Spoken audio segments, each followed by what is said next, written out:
Van boaf kan jy nou Ebb and Flow se kamparea sien. So pragtig. Nou, ons kom nou van daar af. En hier is nou so 'n klering. En hier kan jy nou oor die rivier gaan. Ek weet nie wat bedoel hulle daarby, of jy deur die rivier loop nie, of daar groot klippe is nie. Maar ons gaan die pontoon doen, waar jy jouself oortrek op so klein, lyk amper soos 'n pallet wat aan mekaar gesit is. Ons sal nou sien hoe lyk dit.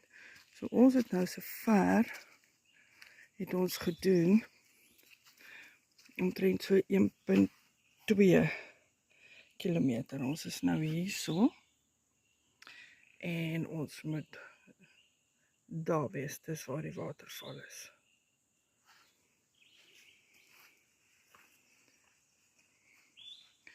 Daar kan jy sien, hier is ons. En ons gaan nou so loop. Met die pontoon mag daar net 4 mense daarop wees. Ek tel ook as 2. So ek dink ons is okay. O, genade. So nou moet hy die ding hierdie kant te trek met hierdie tou. Dis nou so interessant. Goeiste. Nou, kom hy.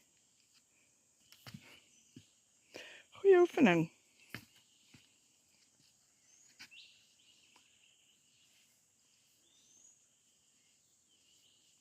My goodness, dit is so interessant.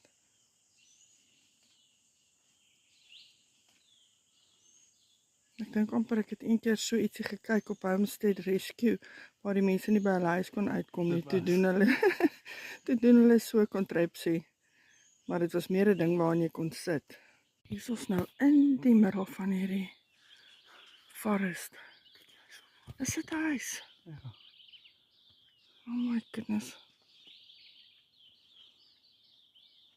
Kyk net al hierdie varings. Joh.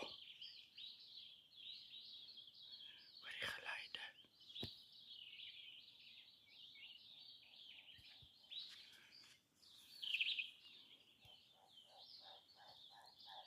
En daai klink soos bobbejane.